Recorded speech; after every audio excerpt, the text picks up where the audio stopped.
I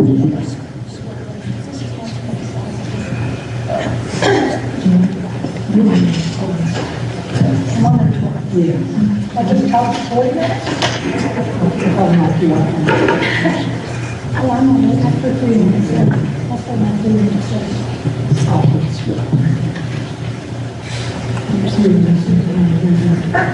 My name is Janet Garrison. I am a Mason County resident. And I have been sworn in. All right. Okay. So, many of you know me. I taught here at the college for over 34 years. So I have 1 foot in farmland and 1 foot in technology. This was hard for me. I should be cheering this on. But because I do have a background in technology, I've read all the horror stories about some of these speculative data centers moving in and taking advantage. So that's why I am working with We Are Mason County, and I am a member of Friends of Minerva, so we can make sure that the community is heard and protected. We could welcome this, but we have to be protected, okay? I like what I have heard so far, all right? I really wish we'd had this pep rally information session a couple months ago. We have several concerns that have been addressed thus far, but not all. So some of my slides won't be as relevant, but the teacher in me has to put those details out there. I like what Owen had to say about, being the best of the best. That's what I want for this community.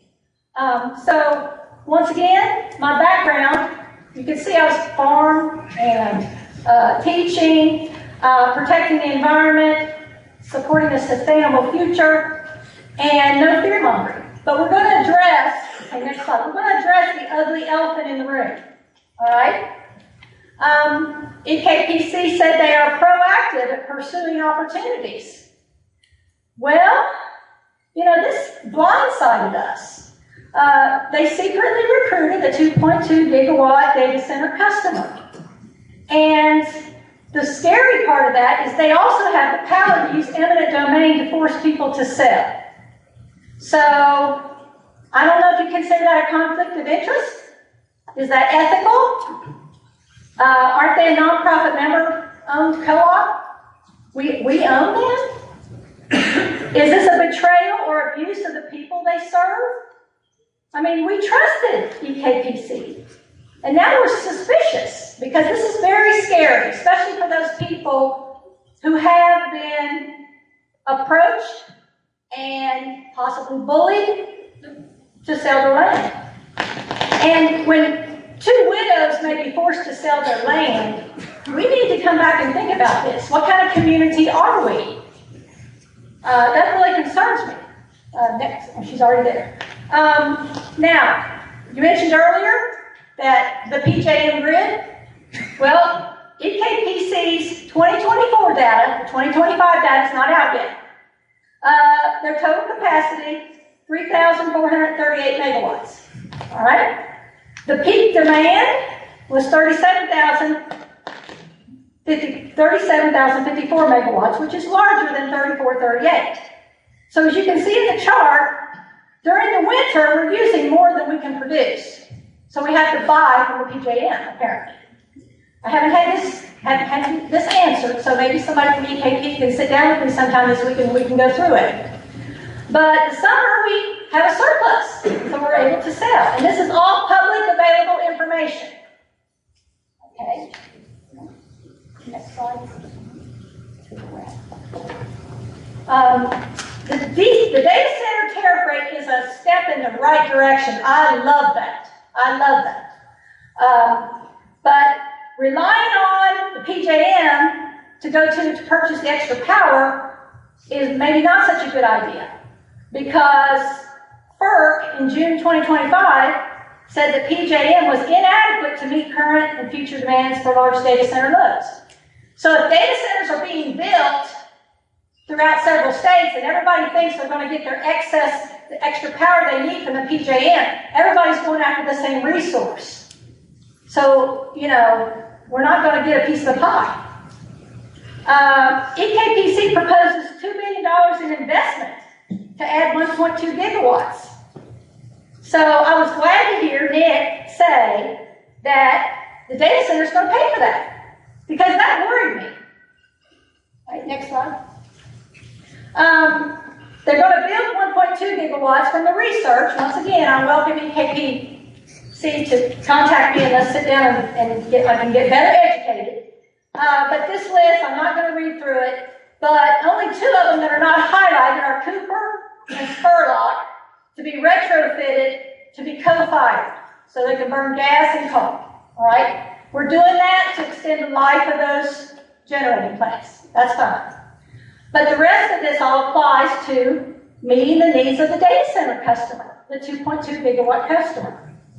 And that's what I was worried about. Who was going to pay for the extra generation projects? So these are not costs associated with getting power to their site. This is to generate the power in the first place. All right? Now, all I want you to look at is the number at the bottom, lower right.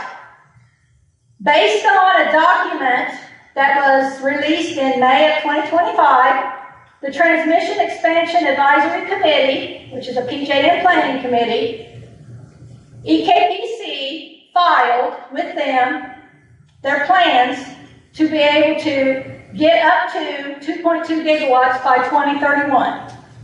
All right? Now, all of these have to do with the local infrastructure to get the power to the data center. The data center pays for this. All right, next slide. But the $2 billion, that was where my question was. If there's $2 billion to generate the extra capacity and $566 million to get the power to the site, all right, I will be thrilled to hear that data centers paying for both. Because my concern was we would be paying for that in the next 4 years. Ratepayers.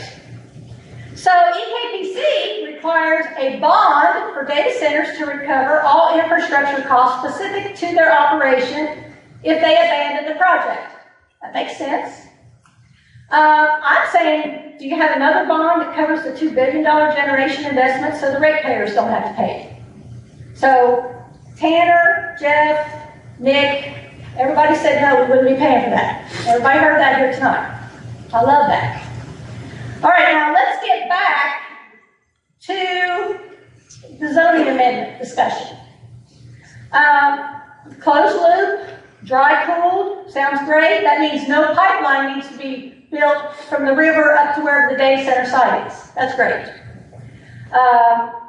We have, thus far, other than tonight, had received no concrete information from the developer regarding how much water they will use daily, and that they would use only river water for cooling if they were a massive water consumer, all right?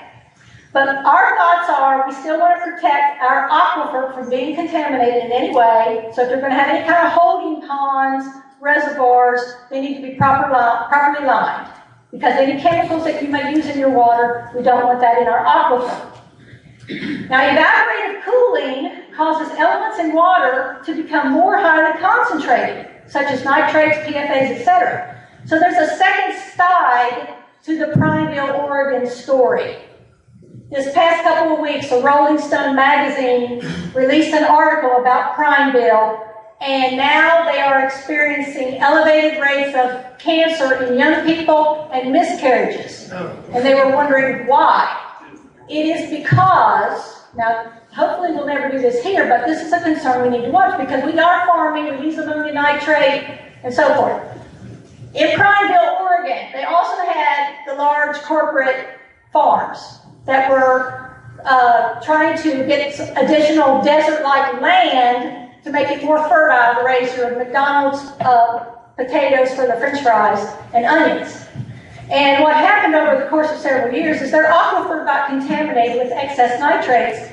The data centers brought the water in, the evaporative cooling then concentrated the nitrates, the wastewater went to a certain area where it was then pumped back out over the land for the farmers. So that's a lesson to be learned right there. The discharged water, which is considered industrial waste, must be properly treated before returned to local reservoir streams or the Ohio River. We do want this developer to submit water usage reports annually, but if they're dry-cooled, this should be no problem. And since they are going to be in the Western Mason Water District, which, by the way, has some of the most modern infrastructure in the county, I'm very proud of Western Mason Water District management. Should we have a bond for the water district in case something falls through after they've torn up water lines so we can put them back? Because we're proud of Western Mason Water District. Next slide. All right. Now, some of you may say, well, I don't really care about this. I just want the jobs and I want the tax revenue because I don't live out there where this thing might go. Well, the wind can carry things. It can carry noise and air pollution. I live over 3 miles away from the railroad tracks, but if the wind's just right, it sounds like that train whistle's blowing right outside my door. So the prevailing winds will carry noise and pollution. So everybody needs to care about this. All right, next slide. Noise. Same thing here is true. Low frequency vibrational noise, sometimes called tonal noise. The best way for me to describe it is if a kid goes down the road with a big boom speaker, big subwoofer in the trunk of their car, boom, boom, boom. I mean, you might not hear the music going, oh, why do I feel something? You know, it's vibrational, all right? That's what you're feeling. You may not hear it. I don't notice my refrigerator running all the time. There's a noise with it. But this type of noise, low frequency vibrational noise, causes a lot of illness. Because stress causes cortisol levels, you can no longer get the rest you need, you get inflammation, inflammation leads to heart attack, stroke, etc. So this is nothing to laugh about. And it can carry up to 3 miles. So you see where the circles are? Oh, you need to go back. And the little red stars are the school system, the blue stars are our medical and extended care and nursing facilities, and the poor little yellow star in the middle is Highland Heights. Okay, you can go on to the next one. Why noise matters? Direct data centers, maybe not this customer, but some of the unscrupulous ones, often emerge rapidly in less regulated or residential areas.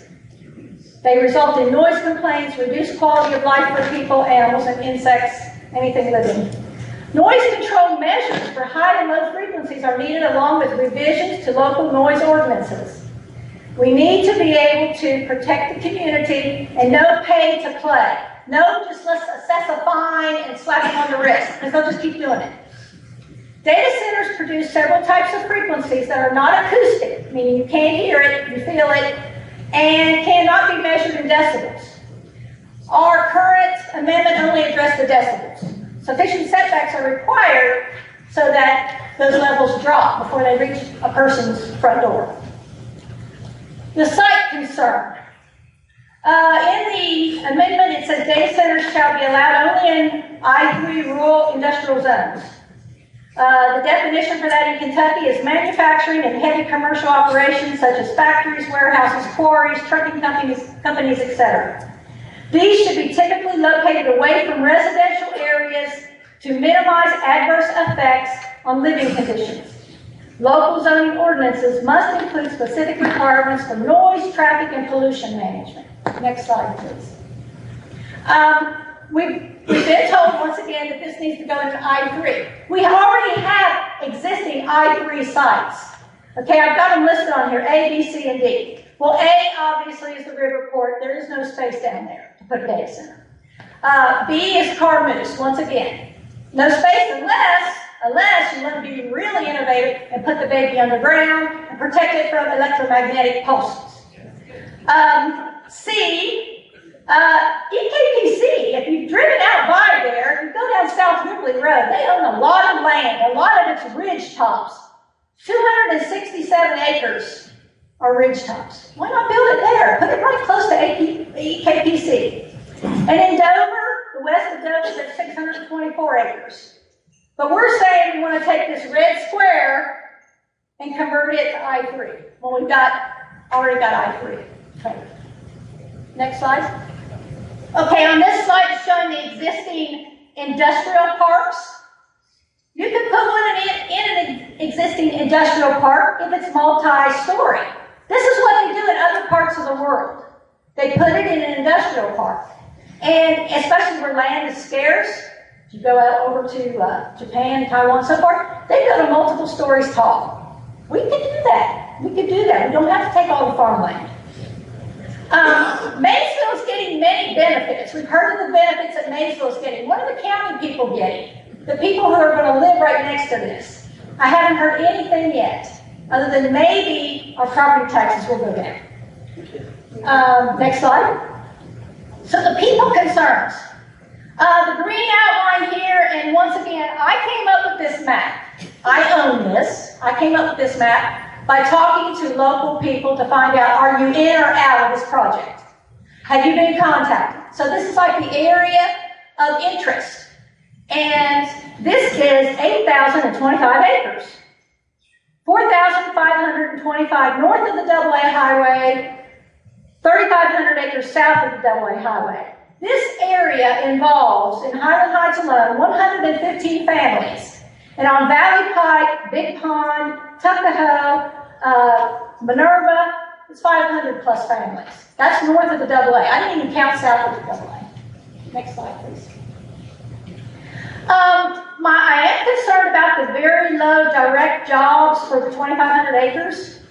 We've been told 50, 100, 400, and then earlier I heard 150 to 200. There are 10,000 employees at Toyota on 1,300 acres. So, I mean, you know, as just waiting this is not the best deal maybe we could get, but anyway. The ratepayers hopefully are not on the hook now for the $2 billion investment. We don't know what's going on with this 8,000 acres. Is there a land grab in the process so they can grab the land and then later add more data centers or something else? It's scary. Farmland and natural habitats will be lost forever. Over 615 families will be impacted. Those who sell must relocate.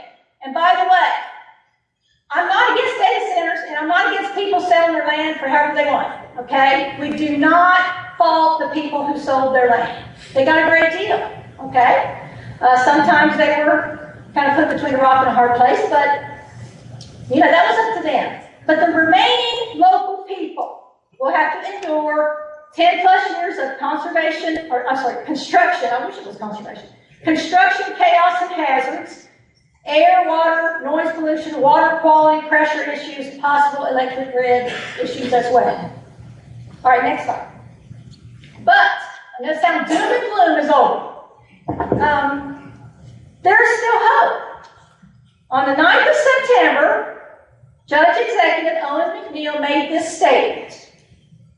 So I would have no issue with having zoning regulations that are some of the most stringent in the United States. I love that, Owen. I do. And I want us to honor that. Okay? So we can live with this comfortably. Next slide. So also quoting a friend of mine, our history shows a better way. Mason County's past was built on progress. Our future depends on our ability to exploit current opportunities. Generations before us welcomed innovation. So we can exploit this opportunity and welcome innovation if we work as a team and all players proceed in a do-no-harm manner. So with proper regulations, we can make Mason County the best of the best, the first-in-class, good neighbor data center model for the world. All right? Community involvement is key. Next slide. All right, so we've got to work as a team. Everybody's ideas matter. We need to build back trust. The NDAs have destroyed our trust in city and county officials. That's right. Developer needs to communicate with concerned citizens and not just county officials. And more importantly, this question was asked of me several times. Janet, have you visited a data center? And at the time I said no, so I had to go visit one. The Planning Commission needs to visit a community with a data center for this specific developer and talk to local residents so you can get the feedback. Next slide. We need to preserve farmland and use existing industrial parks in I-3 zones if at all possible. Located closer to EKP and the river. Put it in the existing industrial parks. Next slide, setbacks. The setbacks in the proposal are inadequate based on the sound. We propose in sensitive areas like out there near farms and homes, 1,500 to 2,000 feet for the setback for a hyperscale data center. Next slide. Structure height. I mentioned, it'd be great to build them taller, but that comes with problems too. Taller buildings create more aggregate noise. But you can go on to the next slide because I'm going to fly through these. 75 feet is what you have listed. That's fine in an industrial park, but we don't want these huge structures that have a reflexive echo out in the country. So we were saying maximum height less or equal 30 feet. That's negotiable. Lighting. Lighting slide. Okay, so lighting, we don't want the light to trespass onto other people's property. So 0 uplight, 0 backlight and glare, and next slide please. This is Microsoft's data center lighting best practices. I like it. This is what we need to request. You don't want light shining in your bedroom when you're trying to sleep. Okay, next slide. All right, now here are the noise decibels. We recommend you reduce all these by 10. That would be great. Out in the country, the noise is typical 40 to 45 decibels. If you build this thing with this in mind, with all the noise mitigation, they can do this. They can make it quiet. Next slide, please. Proactive noise mitigation. In the design, you need to have a sound study, so we need to know what the baseline is, what's the goal. We require them to conduct annual sound studies to stay within the limits. Next slide. Ms. Garrison, final thoughts. You're 21 and a half minutes. All right, backup generator, tier 4. Decommissioning plan is completely missing. The decommissioning plan, we need one. And we need a moratorium, so we have more time, so we can send our board members to visit a site, so we can bring the community, get more community involvement. And go ahead and take me to the very last slide. One more. Please don't rush this. It's not too late to do the right thing. Make Mason County the best of the best, first in class, good neighbor data center model, and I'll be your biggest cheerleader. Thank you.